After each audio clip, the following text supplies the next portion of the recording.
Bonjour, bonsoir à tout le monde.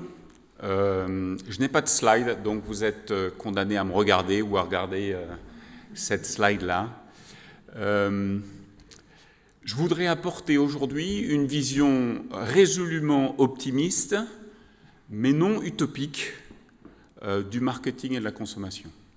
Et je voudrais commencer par Goethe, qui a dit le pessimiste se condamne à n'être qu'un spectateur. Et je pense qu'on est tous d'accord ici pour dire qu'il est trop tard pour être pessimiste, et nous devons tous être optimistes, et c'est cette lecture-là que je voudrais apporter avec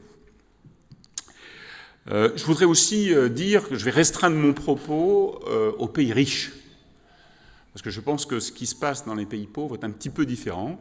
Donc je vais parler des pays comme la Suisse, des pays qui sont responsables du stock d'émissions de CO2, et on parlera une autre fois des pays pauvres ou des pays émergents. Mon propos, c'est celui de la révolte, pas de la révolution, mais de la révolte. Et je pense que le marketing peut jouer un rôle dans cette révolte. Le marketing fille de la globalisation. Ce qu'il faut bien comprendre, ce qui s'est passé, c'est que le système capitaliste est un système qui est profondément dynamique. C'est une bicyclette qui, jusqu'à présent, ne tient que parce qu'elle avance. Elle avance avec l'investissement, elle avance avec la consommation, elle avance avec la croissance.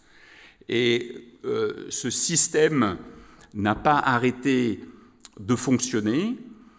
Et finalement, la consommation a mis sous le boisseau les grands récits de nos parents ou grands-parents. Alors, vous êtes d'un âge différent, donc si vous n'avez pas de cheveux blancs, vous mettez vos grands-parents, et si vous avez des cheveux blancs comme moi, c'est vos parents.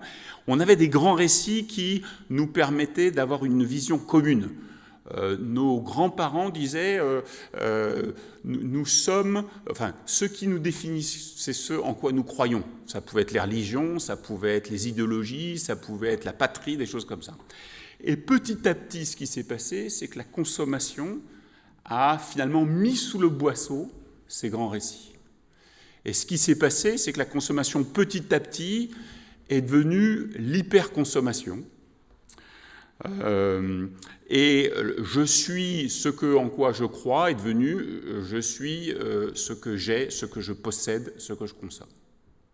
On peut le déplorer, je le déplore, mais c'est comme ça.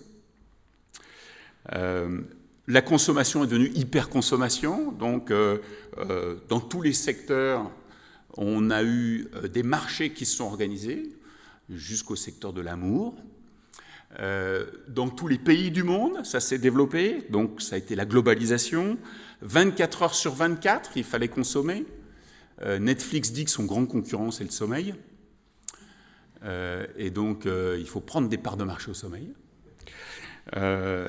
Et toujours plus, bien sûr, de consommation.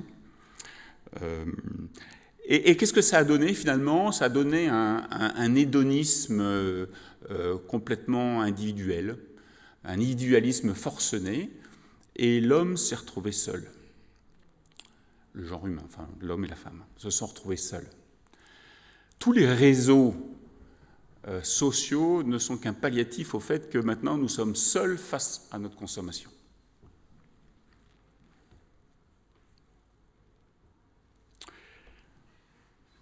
Quel est le rôle du marketing là-dedans, fille de la globalisation ? D'abord, je voudrais quand même relativiser, dire que effectivement le marketing est victime de ses excès. Le marketing a mauvaise réputation. Il faut voir la réaction des personnes quand je dis que je suis prof. Ah bon ? Vous êtes prof de quoi ? De marketing. Ah bon ? Nous avons mauvaise réputation à cause de nos excès. C'est un fait, et je pense qu'il y a eu excès, il y a encore excès. Je cite toujours mon proverbe norvégien favori. Ce n'est pas un proverbe norvégien, j'espère qu'il n'y a pas de norvégien ici dans cette salle, et qui dit « c'est la baleine qui projette le lot la plus haute qui sera la première à être harponnée ». Et j'aime beaucoup parce que ça parle des excès du marketing. Si vos équipes de marketing, les équipes de marketing des entreprises disent des choses qui font de fausses, il faut qu'elles soient harponnées sans aucun espèce d'état d'âme. Il y a eu des excès du marketing, ces excès du marketing ne font pas du bien ni aux hommes ni à la planète.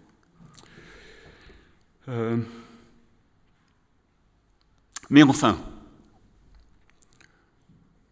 l'entreprise propose, le marketing expose et le consommateur dispose. À la fin du fin, c'est le consommateur qui va disposer. Et je pense que la meilleure façon de prouver ça, c'est de parler du taux d'échec des lancements des nouveaux produits et des nouveaux services. Selon la façon dont on compte, c'est entre 60 et 80, voire 90%. Si le marketing était si puissant qu'on voulait bien le dire, ne pensez-vous pas que les entreprises auraient un taux de succès qui serait supérieur à 10, 20 ou 40%. Donc, le marketing a accompagné cette globalisation, le marketing a fait des bêtises, le marketing fait encore des bêtises, harponnez-le à chaque fois qu'il en fait. Mais le marketing a été la face visible de l'entreprise en exposant les propositions faites aux consommateurs. Alors, qu'est-ce qui se passe ? Qu'est-ce qui se passe maintenant ? Deuxième partie, mère de la consommation responsable. Je pense que vous étiez à peu près tous d'accord pour fille de la globalisation, mais c'est là où ça devient plus intéressant. En fait, il devient de plus en plus dur de tenir sur sa bicyclette.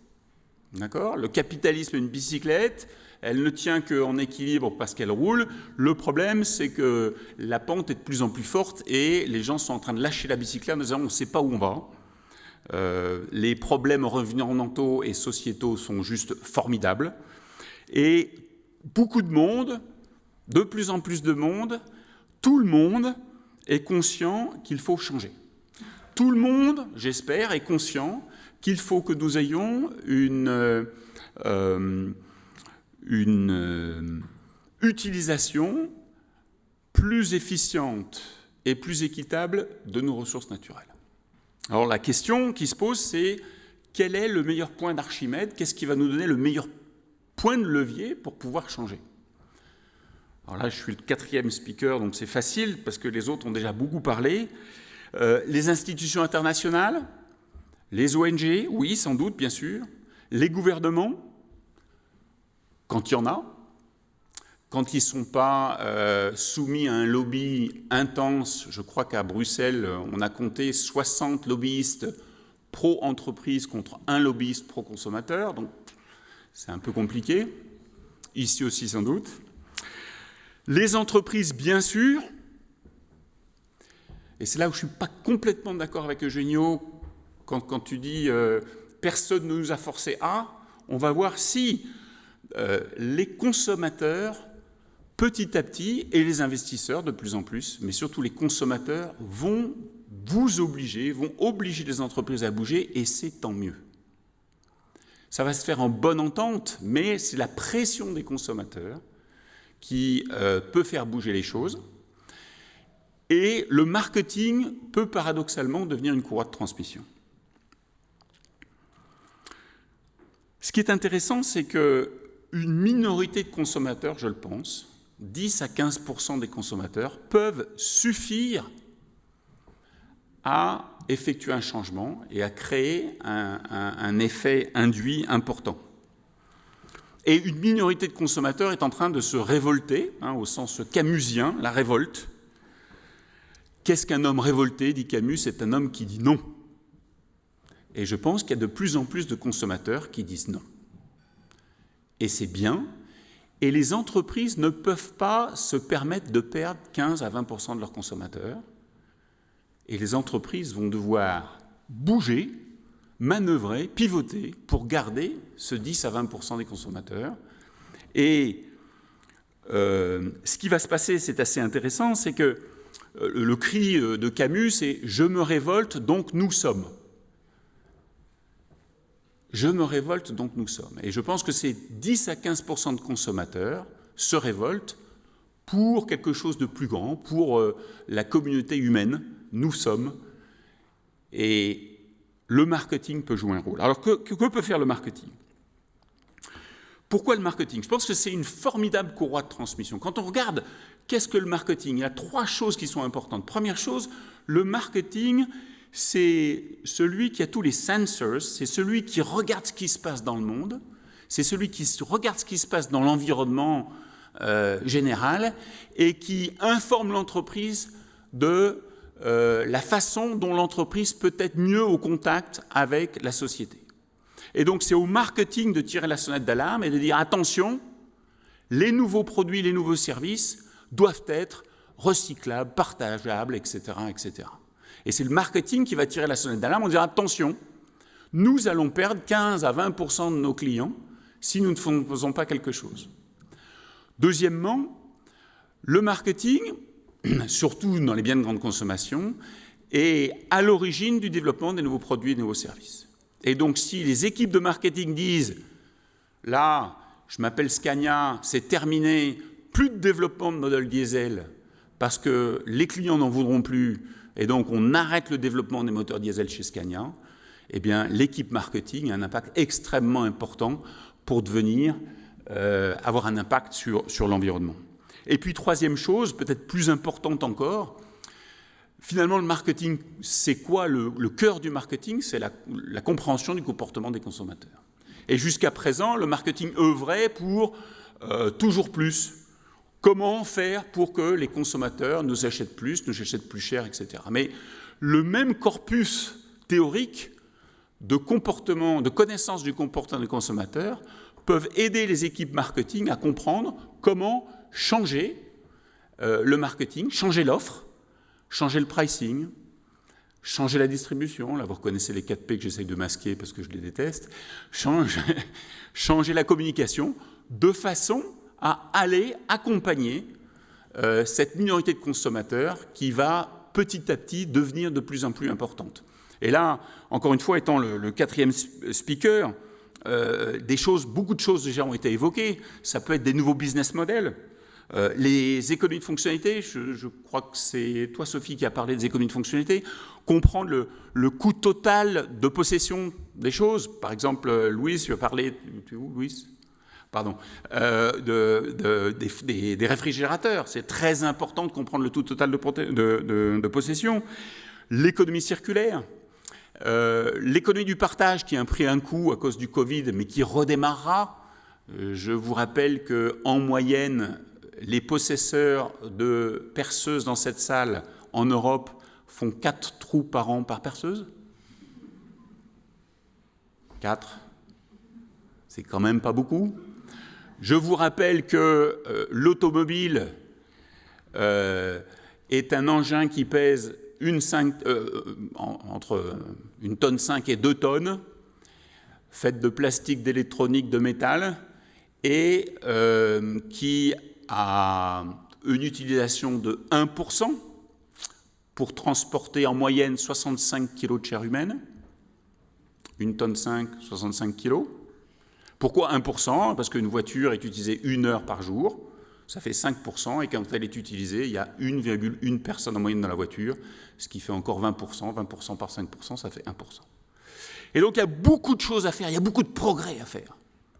Et je pense que les équipes marketing, une fois qu'elles sont conscientes que c'est là que va aller le marché, elles vont accompagner le marché, et elles vont aider le marché à se transformer.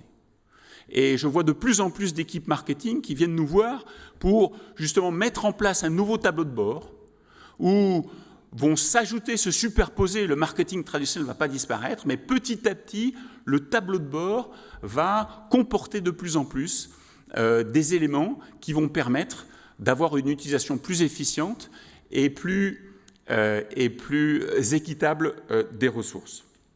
Donc il y a beaucoup de choses à faire dans tous les domaines. Transparence, je pense que le digital aussi, on n'a encore pas parlé du digital.